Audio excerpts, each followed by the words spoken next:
Hi, I'm Jordan. And I'm Kit. Welcome to Starry Time, where stars plus lines. Equal stories. In this episode, we'll be focused on the astronomy and other cosmic background of the constellation Centaurus, the centaur. Shockingly, this is not the only centaur in the night sky, but you'll have to wait for next week to find out who exactly this centaur is. If you do want to learn about the centaur in the night sky that we've already covered, feel free to check out our Season 1 episode on Sagittarius. It's definitely one of my favorites. I have a lot of lore riding on that Sagittarius retcon, so be sure to check it out. Anyway, so after a very brief foray to meet Johannes Hevelius last month, we are back to one of Ptolemy's Great. 48 constellations identified in his 2nd century work, the Almagest. I did miss Ptolemy last month a little, but I did take that time to learn Ptolemy's first name. Mm. Do you happen off the top of your head to know what Ptolemy's first name is? I thought he was like a share situation. Or a Just Beyonce situation? right. Claudius. Just another one of them Claudiuses out there. Oh, well, I can see why he went by Ptolemy then. More memorable. Much more curb appeal. All right. So Centaurus is a large constellation coming in at 1060 square degrees, and it ranks ninth out of all the 88 IAU recognized constellations. And in fact, this constellation used to be even larger because historically it encompassed the current constellations Lupus and Circinus. There'll be more on Lupus later this season as we continue into the wilds. All right, so what did this constellation look like to you, Jordan? What did you see? This constellation is pretty complex. It looks like there's a lot of moving parts. It sort of looks like a deer Mm-hmm. or some sort of giraffe with flailing arms and kind of like a horse-like Mm-hmm. legs and body, abdomen. Mm-hmm. Do horses have abdomens? But yeah, it kind of looks just like a stick figure of a very strange-looking person monster. What about you? What did you see? Well, person monster is a good description of a centaur, to be fair. And Nailed it. yeah, and I kind of see the horse. It kind of looks like a horse with a giant head and maybe more like if they said, "Oh, it's a stag," I would be like, "Okay, that makes more sense." But I'm willing to give the ancient Greeks the benefit of the doubt here and say, "Yeah, it looks like a centaur." Sure.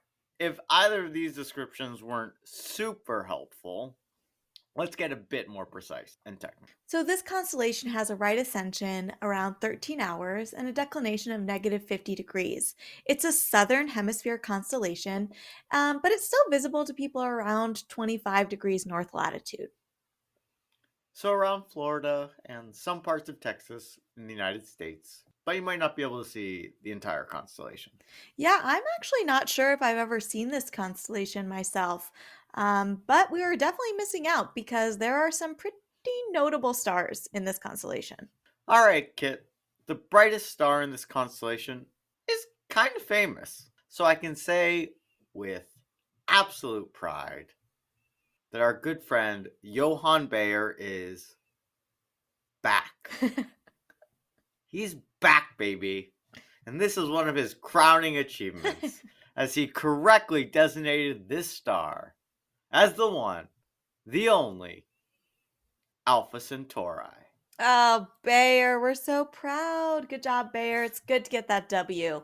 If I say one thing about you, Bayer, to my friends, it's, well, he's the guy who did Alpha Centauri. Don't look into his other works, but Alpha Centauri is a triple star system. It includes Alpha Centauri A, also known as Rigil Centaurus, which is a G-class star, as well as Alpha Centauri B, or Ptolemy, which is a K-type star, and Alpha Centauri C, also known as Proxima Centauri, which is an M-class red dwarf. Although it's the smallest and faintest of the bunch, the closest to us is actually Proxima Centauri, which is about 4.24 light years away. Right, and it is in fact actually the closest star to our star system. And it'll be that way for the next, 25,000 years or so, at which point Alpha Centauri A and Alpha Centauri B will start alternating in closeness to us for a little while. So there's actually a really cool visualization of all the stars that are kind of close to our sun by, galactic standards. And I will post it over on our socials at Storytime Pod on the Universidon server of Mastodon. And I'll put a link in the show notes if that's hard to remember, so you can just go right there. Excellent. But for now, let's start with the other two stars in this triple system, which are a little bit further away. 4.3 light years away to be exact. Yeah, and you don't get to the next closest star until you get to Barnard's star, which is about 6 light years away. And if you want to know everything about that star that we thought was interesting, you can check out our episode on Ophiuchus in season 1. Ophiuchus, Mm-hmm. 13th zodiac constellation, everybody. If you don't know, here's your chance to find out. Mm-hmm. We do know quite a lot about this star system, but my last fun fact for now is that Proxima Centauri has 3 confirmed exoplanets. One of them is a super Earth. It's about 1.07 times the mass of the Earth and is a rocky planet. But it's way closer to Proxima Centauri than we are to our sun. Its orbit only takes 11.2 days. Wow. Remember that it takes us 365 days, plus or minus a little bit, to go around our sun, and Mercury takes 88 days. So we need to go back and get a calculator out to see how old we are in Proxima Centauri super Earth years. Right. But anyways, Proxima Centauri is much less luminous and hot than our sun. So it could very well still be in the habitable zone. Ah, Planet B. The second confirmed planet is a so-called mini Neptune. It's about 1.5 AU from Proxima Centauri, and it's firmly outside the habitable zone. And the final, most newly discovered and confirmed is Proxima Centauri D, which is about twice the size of Mars, about a quarter of the mass of Earth, and orbits Proxima Centauri every 5.1 days. That's so close. And is that one in the habitable zone? Well, astronomers don't think this entire planet is habitable because it's a little too close to its star, hence the 5-day year. But some polar regions might actually be at a habitable temperature. All right. And so, how long would it take us to get there?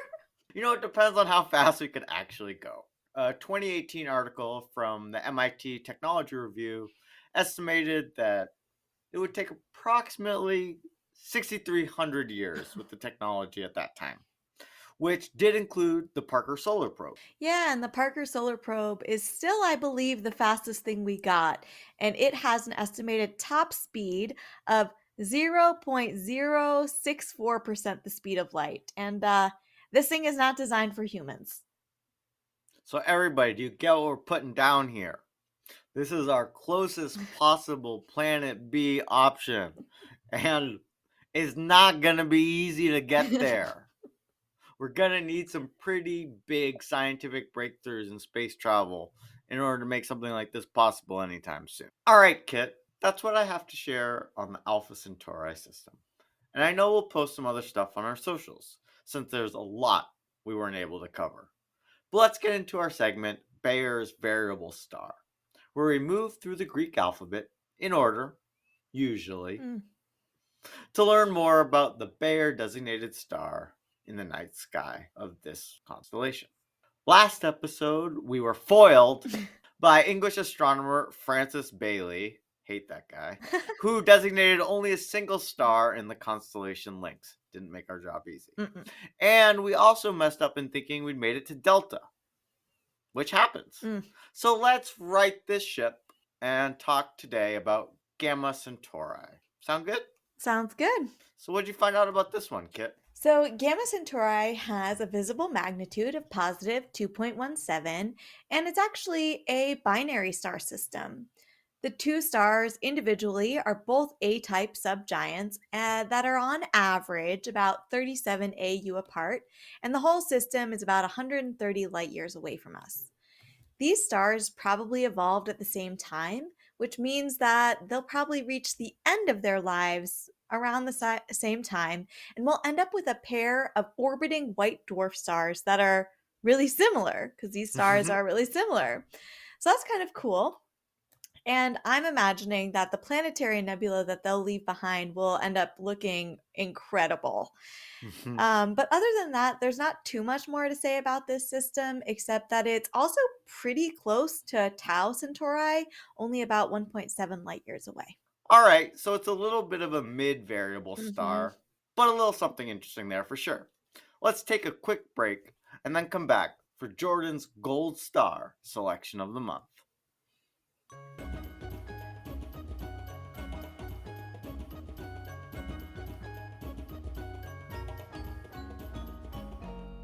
Welcome back. This segment is called Gold Star.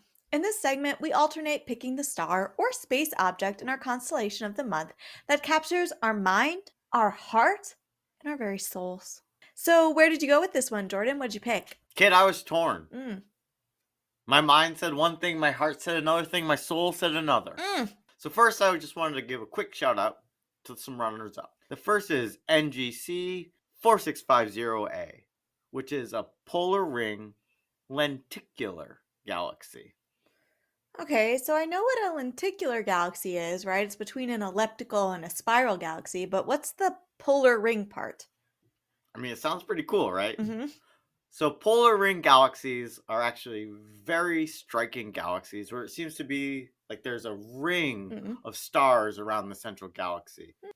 Astronomers think that they are caused by colliding galaxies, where an older galaxy gobbles up a smaller one, and then the smaller one's stars end up as the ring. So instead of like the usual disk around the galaxy, you have like a spray of stars. My next runner up was NGC 4622, also known as the Backward Galaxy. Backward. Okay, that's a name. Incredible name. This is an unbarred spiral galaxy.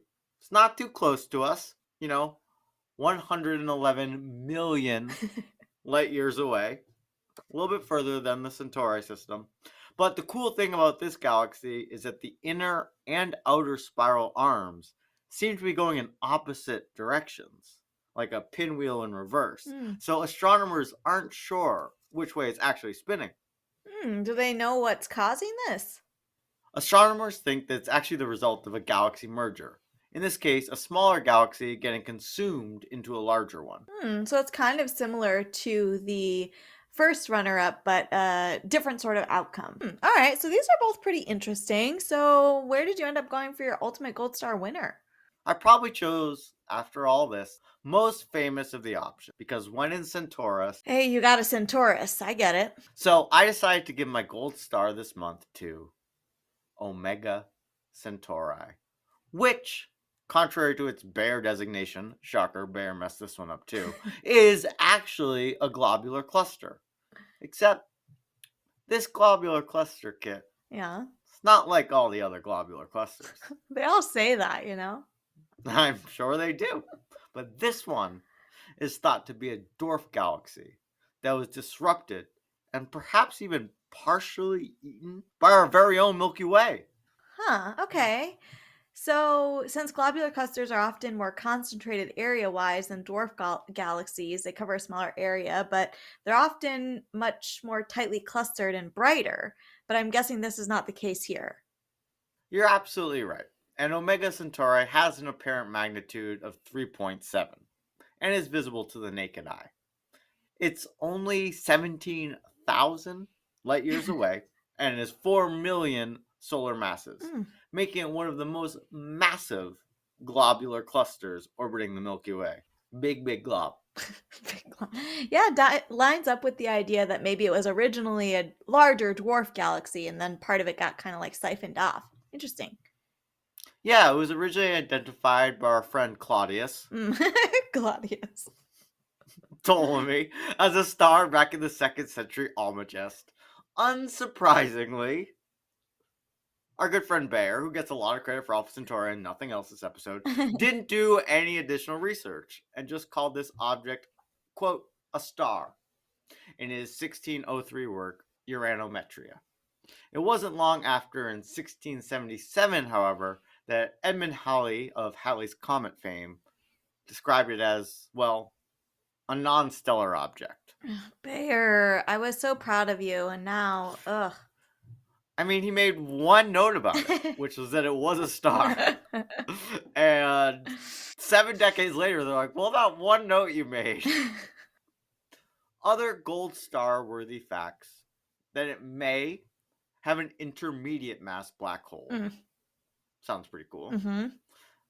And it contains about 10 million stars. In the center of the cluster, stars are so densely packed together that they average only about 0.1 light years away from each other. Wow, that's close, right? So that's maybe 6,320 some odd AU, which is close for stars, considering that the nearest star to us that we just discussed is more than 4 light years away. So these stars are super duper close. So I think this, whether or not it's, the basic choice, I don't know, but I feel like Omega Centauri is a great addition to the Gold Star of the Month Club. All right, welcome to the club, Omega Centauri.